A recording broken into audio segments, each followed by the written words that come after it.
You're listening to The Corbett Report. CorbettReport.com. Welcome back, ladies and gentlemen. Welcome back to the Corbett Report podcast. I'm your host, James Corbett of CorbettReport.com, coming to you, as always, from the sunny climes of Western Japan, here on the 17th day of April 2020. Welcome to episode 376 of the Corbett Report podcast, Lies, Damned Lies, and Coronavirus Statistics. Yes, I am here today to inform you, in case you somehow managed to miss it, that the models, projections, guesstimates, case fatality rates, infection numbers, and various other statistics that have been thrown at the public in the past few months to justify the shutdown of the global economy, the implementation of a draconian police state, and the rewriting of all social norms and rules has been a bunch of manipulated, phony hooey. But don't take my word for it. Take the word of the credentialed, respected, university-affiliated, published, peer-reviewed, white lab coat-clad experts who are the only people we're allowed to trust on these matters. There is no evidence around that doing any of these antisocial separation or prohibition or whatever you call it has any effect on the epidemic. With one exception, it flattening the curve, what people try to do, is broadening it. And that means it takes more time.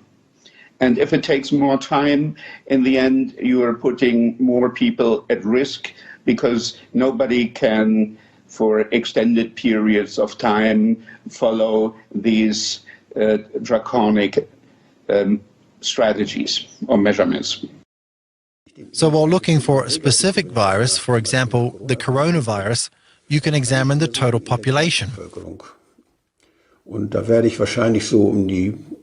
What you will find is that presumably around 8 or 10% of the population will have some kind of virus that makes them sick.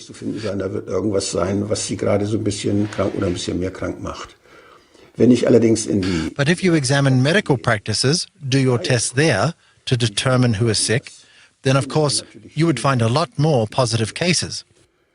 And if you examine hospitals and take samples there, then you would find even more corona-infected people. That is to say, depending on which proportions of the population you examine, whether it is the whole population, patients in the waiting room, patients in a clinic, or when you examine very ill patients in the intensive care unit that are about to die, you will expectedly find these 7 to 15% coronaviruses every time you do a test. However, if they die of the coronavirus or of another virus while just having also corona, that can't be determined for sure. So when you look at the death rates in Italy, you want to know where the tests have been taken, where and how have these few available tests been used. If they were used in a hospital on serious or terminally ill cases, then obviously the corona death rates rise. But let's say that, and this is an entirely hypothetical scenario, that that new coronavirus was not detected. You know, no one had noticed it, and no one had found that this is a new entity. And eventually it killed 10,000 people in the U.S. based on this presentation that you have respiratory distress syndrome, acute respiratory distress syndrome. Most likely, you would have counted that within the bin of influenza-like illness, which, as I said, is killing already 30 to 60,000 people. 10,000 more or less would be very difficult to pick. It would be well within the range of statistical noise. And probably no one would have noticed, or perhaps some experts would have said that this year influenza seems to have higher activity, and maybe give some advice to increase the vaccination rate. If it were 10,000 deaths, it's very likely that it would not have been noticed. People would not have paid attention. If there were some news story, as I say in my article, it would have attracted less attention than a game between two indifferent NBA teams. First, I want to say that in 30 years of public health medicine, I have never seen anything like this, anything anywhere near like this. And I'm not talking about the pandemic, because I've seen 30 of them, one every year. It's called influenza and other respiratory illness viruses that we don't always know what they are. But I've never seen this reaction, and I'm trying to understand why. And I have to say, I really feel for my colleagues that are in public health practice. It's easy for me to sit in the armchair of my office and look at this and observe it and be critical or have ideas. But I really feel for them for three reasons. One is that the data they're getting is incomplete to really make sense of the size of the threat. We're getting very crude numbers of cases and deaths, very little information about testing rates, contagious analysis, severity rates, who's being hospitalized, who is in intensive care, who is dying, what are the definitions to decide if someone died of the coronavirus or just died with the coronavirus. There's so much important data that is very hard to get to guide the decision about how serious the threat is this. The other part is that we actually do not have that much good evidence for these social distancing methods. There was just a couple of reviews in the CDC Emerging Infectious Diseases Journal, which showed that although some of them might work, we don't really know to what degree, and the evidence is pretty weak. So the third problem is the pressure that is being put on our public health doctors and our public health leaders, and that pressure is coming from various places. The first place it came from was the Director General of the World Health Organization, when he said this is a grave threat and public health enemy number one. I've never heard Director General of the WHO use terms like that. Then at the announcement of the pandemic, he said he's doing it because of a grave, alarming, quick spread of the disease and an alarming amount of inaction around the world. That puts a huge pressure on public health doctors and leaders and advisors, and a huge pressure on governments. And then you get this, what seems like a cascade of decision-making that really puts pressure on countries and governments, provincial, states, to sort of keep up with this action that was, that Dr. Hoffman said that we're trying to avoid or should avoid, which is an overreaction. I don't know what's an appropriate reaction, but I do know that I'm having trouble figuring this out. Speaking of Minnesota, a doctor and state senator from Minnesota, Scott Jensen, joins us tonight on the 702 communication line to talk about an interesting piece you put in the Star Tribune recently as well. So I don't know if you like Dr. Jensen, Senator Jensen, but thank you so much for joining us tonight, sir. And let's start with this. Good soldiers and that, but I think that people are starting to say, hold it now. We need to have a deeper understanding of this, and we're not getting it. I think that, well, in Minnesota, as a physician, I received an email last week from the Department of Health coaching me on how to fill out death certificates. And I've never really received coaching from the Vital Statistics Agency in terms of how to do a death certificate. But basically, I felt like they were saying, you don't have to have a confirmed laboratory test for COVID-19 in order to make the death certificate be COVID-19. So, wait. Sir, I don't mean to interrupt you, but that and what you just said, I think is critically important. Can you repeat what you just said, please? Well, last Friday, I received a 7-page document that sort of told me that if I had an 86-year-old patient that had pneumonia but was never tested for COVID-19, but sometime after she came down with pneumonia, we learned that she had been exposed to her son who had no symptoms, but later on was identified with COVID-19, that it would be appropriate to diagnose on the death certificate COVID-19. Now, we've not done that. If someone has the pneumonia after and it's in the middle of a flu epidemic, and I don't have a test on influenza, I don't diagnose influenza on the death certificate. I will say this elderly patient died of pneumonia. I don't mean to interrupt you, but my heart is sinking right now as you're telling me this. You're a doctor. why in the world would they be sending you out information to fill out death certificates, whether the person's been diagnosed with COVID-19 or not, but then to say in the death certificate this person's death was caused by COVID-19? That does not sound right to me. I went to the person in our office who does most of the death certificates over the last 10, 20 years, and I said, does this sound right? I had her look at the documents that I printed off, and she said, well, we've always been told that you always put down just facts. You don't put down any probabilities. You don't put any presumptions down. It's just what you know. And so this is concerning, and it actually gets to your point, Chris. When we start talking about the data that goes into the modeling, we have to ask ourselves a question. Are we being forthright? Are we sharing with the public? Minnesota, North Dakota, we don't need to be having it sugar-coated. We want to know what's going into your modeling. So with that being said, why would they want to skew the number of deaths due to COVID-19? Well, fear is a great way to control people, and I worry about that. I worry that sometimes we're so darn interested in just jazzing up the fear factor that, sometimes people's ability to think for themselves is paralyzed if they're frightened enough. And that's not where I want people to be. I want people to say, we're going to get through this. I'm going to use my head. I'm going to go to different sources. I'm going to listen to different sources. And I'm going to think for myself, because that's what America's about. Senator, if you don't mind, after this interview, if you can send me that 7-page document, and just for clarity, you were sent a 7-page document by who again? The Department of Health. Department of Health, saying, hey, fill this out, whether they test positive for COVID. That is stunning, sir. So Governor Wallace had his conference call today. Yeah, Doc, last question. I got about 60 seconds, sir. We'd love to have you back, but I actually originally brought you on because I thought you had a fascinating piece in the Star Tribune. If we can bring this up, Christy, but it says, hey, more thoughtful lockdown rules could spare loss and suffering. It was really geared towards, look, guys, we've got to obviously put public health first, but also be concerned about our economy. 30 seconds, sir. Why should people go read this piece? Well, I think what it does is it says, listen, we're not going to have government make arbitrary decisions about what is an essential and a non-essential business.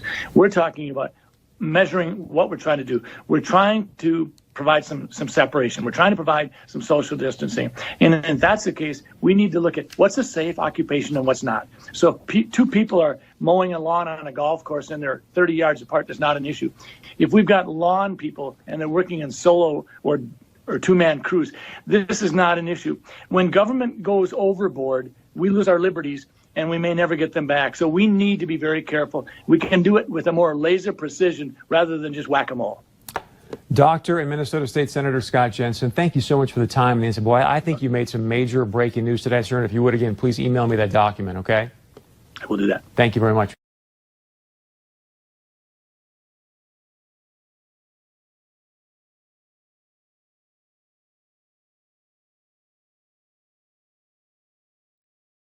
If someone dies with COVID-19, we are counting that as a COVID-19 death. Now, I can't imagine if someone comes in with coronavirus, goes to an ICU, and they have an underlying heart condition and they die, they're going to say cause of death, heart attack. I cannot see that happening. That was from yesterday's White House briefing, and it sparked a nationwide debate over how we count deaths from COVID-19. Do we count someone who tests positive for the virus but died of pneumonia as a COVID death? But what about someone who dies with symptoms of the disease but was actually never tested? It's actually crucial information. COVID death stats inform the models that guide federal and state governments' responses to the crisis. It's really important. Now, Italy, very interesting, has been grappling with this same debate for weeks. I mentioned it 2 weeks ago. I'll mention it again. Here's what the Daily Telegraph reported. According to Professor Walter Ricciardi, is the scientific advisor to Italy's Minister of Health, this is what he said. He said, the way in which we code deaths in our country is very generous in the sense that all people who die in hospitals with the coronavirus are deemed to be dying of the coronavirus. On reevaluation by the National Institute of Health, only 12% of death certificates have shown a direct causality from coronavirus, while 88% of patients who have died have at least one premorbidity. Many had 2 or 3. My next guest is a doctor and state senator in Minnesota who is deeply troubled by the CDC's latest guidance for counting COVID deaths. Dr. Scott Jensen joins me now. Doctor, I want to read for our viewers what the CDC says in part about how to count COVID deaths relating to that last issue we just raised. In cases where a definite diagnosis of COVID cannot be made, but is suspected or likely, like the circumstances are compelling with a reasonable degree of certainty, it is acceptable to report COVID-19 on a death certificate as probable or presumed. So, doctor, what's the problem with that? Well, in short, it's ridiculous. I spent some time earlier today just going through the CDC's manual on how to complete death certificates and the parts that were specifically written for physicians. And in that manual, it talks of precision and specificity, and that's what we were trained with. The determination of the cause of death is a big deal. It has impact on estate planning. It has impact on future generations. And the idea that we're going to allow people to massage and sort of game the numbers is a real issue, because we're going to undermine the trust. And right now, as we see politicians doing things that aren't necessarily motivated on fact and science, the public's their trust in politicians is already wearing thin. And doctor, in that same CDC guidance sheet on COVID-19, it references the fact that basically this is a judgment call for doctors on how to I read it, what goes on line 1 and then what goes on line 2 and what goes on the final line as far as contributing factors and ultimate cause of death. But they concede that it is a judgment call. Again, why is that not correct? Well, let's just take influenza. If I have a patient died a month ago, had fever, cough, and died after 3 days, and maybe had been an elderly, fragile individual, and there happened to be an influenza epidemic around our community, I wouldn't put influenza on the death certificate, and I've never been encouraged to do so. I would put probably respiratory arrest would be the top line, and the underlying cause of disease would be pneumonia, and in the contributing factors, I might well put emphysema or congestive heart failure. But I would never put influenza down as the underlying cause of death, and yet that's what we're being asked to do here. Dr. Fauci was asked about the COVID death count today. Here's what he said in part. What do you say to those folks who are making the claim without really any evidence that these deaths are being padded, that the number of COVID-19 deaths are being padded? You will always have conspiracy theories when you have very challenging public health crises. They are nothing but distractions. Conspiracy theories, doctor? So you're engaging in conspiracy theories. What do you say to Dr. Fauci tonight? Well, I would remind him that anytime healthcare intersects with dollars, it gets awkward. Right now, Medicare has determined that if you have a COVID-19 admission to the hospital, you'll get paid $13,000. If that COVID-19 patient goes on a ventilator, you get $39,000, 3 times as much. Nobody can tell me after 35 years in the world of medicine that sometimes those kinds of things impact on what we do. Some physicians really have a bent towards public health, and they will put down influenza or whatever because that's their preference. I try to stay very specific, very precise. If I know I've got pneumonia, that's what's going on the death certificate. I'm not going to add stuff just because it's convenient. I think that it's not a conspiracy theory at all. Yeah. So you reject what he said? Absolutely. Well, it's interesting that in Italy, where it's socialized medicine, I guess they don't have an interest in the money, if that's what it is here, and they just went back and they started reclassifying deaths according to their top scientific advisor. So they admitted that they were being liberal or generous in how they coded some of these deaths, and they're just going back and reclassifying them. Does that surprise you? It really does. I mean, let's just take someone getting hit by a bus and they collapse a lung and they go into the emergency room and they're there for 15, 20 minutes. Blood work comes back, COVID test comes back positive, and they die 20 minutes later because of their collapsed lung. We're going to put that down as COVID-19? That doesn't make any sense. Dr. Jensen, really important conversation. We really, really appreciate your data-driven perspective. Thank you so much. So with that being said, why would they want to skew the number of deaths due to COVID-19? Well, fear is a great way to control people, and I worry about that. I worry that sometimes we're so darn interested in just jazzing up the fear factor that, sometimes people's ability to think for themselves is paralyzed if they're frightened enough. And that's not where I want people to be. I want people to say, we're going to get through this. I'm going to use my head. I'm going to go to different sources. I'm going to listen to different sources. And I'm going to think for myself, because that's what America's about. Yes, we are constantly exhorted to listen to the experts and only trust the people who are the credentialed, accredited scientists working in the field, unless they disagree with the alarmist narrative, in which case they must be ridden out of the history books, airbrushed out of the picture, Stalin, Soviet Russia style. And that is exactly what has happened with the dozens of scientists, prominent researchers in relevant fields who are stepping up to contradict the alarmist narratives that are being put forth right now. And in order to understand that these are not fringe lunatic quacks, these are accredited, credentialed, awarded, respected experts in their field, and all of the other things that we are always told to bow down before, these are those types of people. And in order to document that, I will put on the record a couple of great articles from off-guardian.org that I hope everyone has in their info arsenal. One is called 12 Experts Questioning the Coronavirus Panic, and the follow-up is called 10 More Experts Criticizing the Coronavirus Panic. And this involves scientists and researchers like Dr. Sucharit Bhakdi, a specialist in microbiology who is a professor at the Johannes Gutenberg University in Mainz and head of the Institute for Medical Microbiology and Hygiene, one of the most cited research scientists in German history. You have Dr. Wolfgang Wodarg, German physician specializing in pulmonology, politician, and former chairman of the Parliamentary Assembly of the Council of Europe, and incidentally, the person I've cited on many occasions as one of the people blowing the whistle on the swine flu pandemic scam of 2009.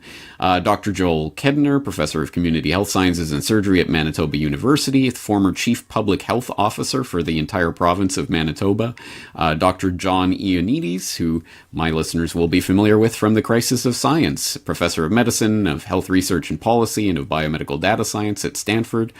You have Dr. Yoram Lass, an Israeli physician, politician, and former director general of the Israeli Health Ministry. Pietro Vernazza, Swiss physician specializing in infectious diseases at the Cantonal Hospital St. Gallen and professor of health policy. Frank Ulrich Montgomery, German radiologist, former president of the German Medical Association and deputy chairman of the World Medical Association. I could go on and on and on and on, as I'm sure you get the picture. There are dozens and dozens and dozens of very prominent people who are speaking out against the panic that is being fomented on the back of the dodgy numbers and questionable science that is this pandemic panic. And while we're throwing names and important perspectives into this mix, I will point people also to the excellent series of videos, Perspectives on the Pandemic, that is being produced by Journeyman Pictures right now, featuring Dr. John Ioannidis, Knut Witkowski, and most recently Dr. David L. Katz, talking about different ways that the mainstream science that has been pushed, at any rate, on the back of this panic is demonstrably wrong, and demonstrably dangerously wrong. This isn't just a academic question of, well, how many zeros should we add to the total estimate of number of deaths? No, this is about what we should do in the event of this spreading panic. What needs to be done, and what will these mitigation efforts, what kind of efforts can we do, and what will be the result of them? Entire decisions that the entire world economy at this point is based on are resting on these dodgy numbers. On a second, we get this, for example, from offguardian.org, talking about this Italian mortality phenomenon. They have a post, Italy, only 12% of COVID-19 deaths list COVID-19 as cause. Report shows up to 88% of Italy's alleged COVID-19 deaths could be misattributed. And they talk about the report, citing Professor Walter Ricciardi, in which he says, the way in which we code deaths in our country is very generous, in the sense that all the people who die in hospitals with the coronavirus are deemed to be dying of the coronavirus. On reevaluation by the National Institute of Health, only 12% of death certificates have shown a direct causality from coronavirus, while 88% of patients who have died have at least one premorbidity, i.e. other type of disease. Many had 2 or 3. As Off Guardian notes, this has been reported widely. It was even in the Telegraph, and yet no one seems to be engaging with it. The president of the Italian Civil Protection Service actually went out of his way to remind people on the nature of Italy's fatality figures in a morning briefing on March 20th. I want you to remember these people died with the coronavirus and not from the coronavirus. What does this actually mean? It means that the Italian death toll figures could have been artificially inflated by up to 88%. If true, this would mean the total number of Italians who have actually died of COVID-19 could be as low as 700, which would bring Italy, currently a statistical outlier in terms of COVID-19 fatalities, well in line with the rest of the world. It means thousands of deaths currently widely attributed to COVID-19 and being used to justify the introduction of measures equating to medical martial law may not have died of COVID-19 at all, but of their serious chronic comorbidity, cancer, heart disease, etc. This statistic is not a secret or in any way controversial. It was in the Telegraph after all, but people seem to be ignoring it or reading around it or perhaps simply not understanding it. And those numbers that they're throwing around there, of course, are from the time frame of that article on March 23rd. If you want slightly newer and more official numbers, you can go to the actual Italian report in English from the Italian Health Institute. The characteristics of COVID-19 patients dying in Italy report based on available data on March 26th, 2020. And this report goes on to detail the statistics that they've compiled of people dying of COVID-19 in Italy, including the fact that the average age of people dying of this disease in Italy, according to the official numbers of just a few days ago, is 78. The average age of the people dying is 78 years old. And keep in mind, just to put that number in perspective, the average life expectancy in Italy is 82. So that should put those numbers in perspective. But then in that report, on the section 3 on pre-existing conditions, it shows that the number of people dying without any other disease was 2.1%. 21.3% had one other disease, 25.9% had 2 other diseases, and 50.7%, i.e. the majority of people dying in Italy, have died with 3 other diseases on top of coronavirus. So to say that all of these deaths are coronavirus deaths is at the very least misleading.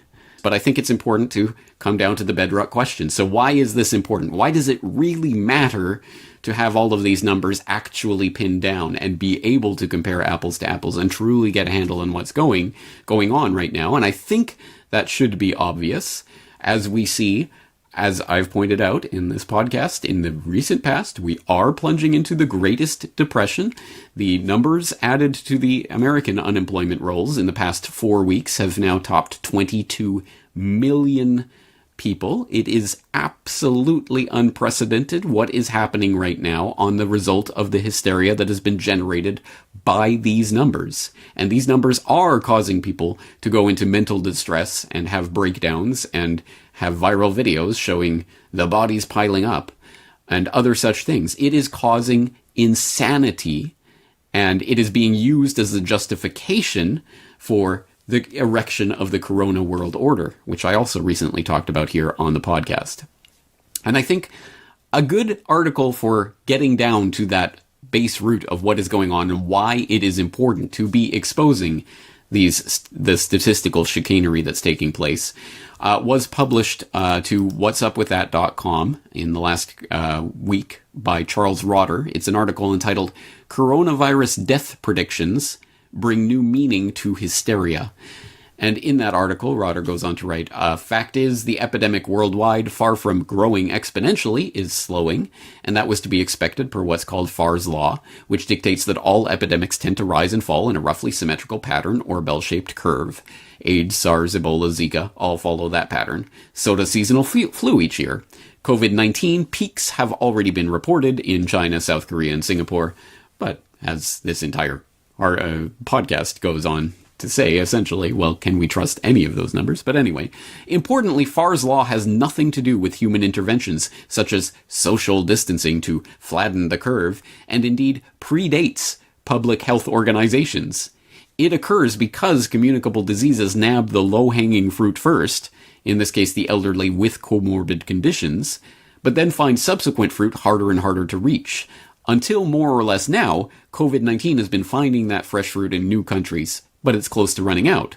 So while many people assume that China contained its epidemic with draconian regulations, we actually have no evidence of that. Even the New York Times admitted South Korea recovered far more quickly with measures nowhere on the scale of China, although of course the Times still attributes that to human intervention, which assigns no role to Mother Nature. When the coronavirus epidemic ends, and the public health zealots inevitably slap themselves on the back for having prevented their own ridiculous scenarios, don't buy it. This isn't to say that through thorough hand washing several times a day and not sneezing and coughing in others' faces won't help. It will. But without the authoritarian and economically devastating measures the US and other countries are taking that are wrecking the world economy, there will be no apocalypse now or in the future. The streets are empty not because of direct effects of the disease, but from fear and from government dictates, as in a cognate of dictatorship. End quote. And that's what it comes down to. We are living through a period of dictatorship. Openly so, where governors who are being questioned as to where they derive the right to shut down businesses or to say this is an essential service, this is not an essential service. Where did you derive that authority? How did that land in your lap? They're saying, well, we're doing it now, and you can ask me later because it's an emergency. It is a dictatorship that is happening right now. Any pretense of any sort of Bill of Rights in the U.S. context or constitutions or any other sort of legal documents in whatever country you happen to live in are being exposed for what they are right now, which is pieces of paper that just have some words written on them, but certainly the people who presume to rule over you do not have to follow them. And I think the underlying point that someone like Rotter is making there is that these numbers are important because this essentially is a narrative that is being given to the public right now on the back of these numbers. Look at this death toll. It keeps going up. Look at these infection numbers. It keeps going up and up and up. And look, we can, if we don't flatten the curve, we're all going to die. And because of this statistical chicanery and these projections and models and all of the other tricks and tactics that I'm exposing here and many, many more that we don't have time to go into, they are creating the narrative that they want.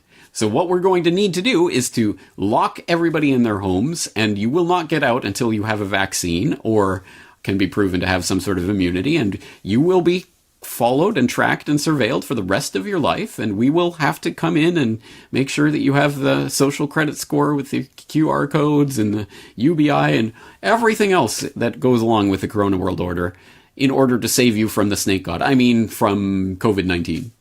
That is the narrative. And unfortunately, what this demonstrates, what the lunacy of the last few months has demonstrated, is that control of that narrative, the ability to create a narrative like that, is the underlying fundamental control of society. Because as I pointed out in Questions for Corbett that was recorded just 24 hours ago, yes, the lockdown is happening in your mind. The lockdown happens because there is mass compliance with it, because people believe these numbers unquestioningly, these numbers that are clearly and admittedly being fudged and manipulated and finessed and generously coded and all of the other words that they use to describe the cooking of the books that's going on right now, because people believe in that narrative that is being forced on us on the back of those manipulated numbers. They will self-quarantine and self-isolate and do all of the things, do anything that the government says. Oh, I needed an immunity passport now? Okay.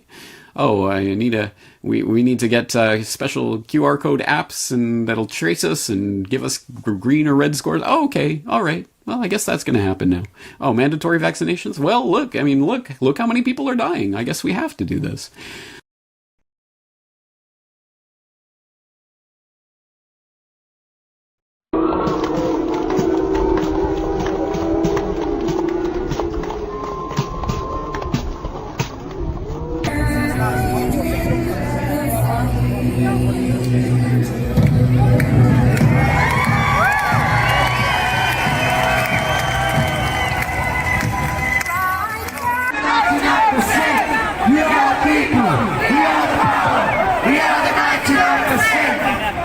people.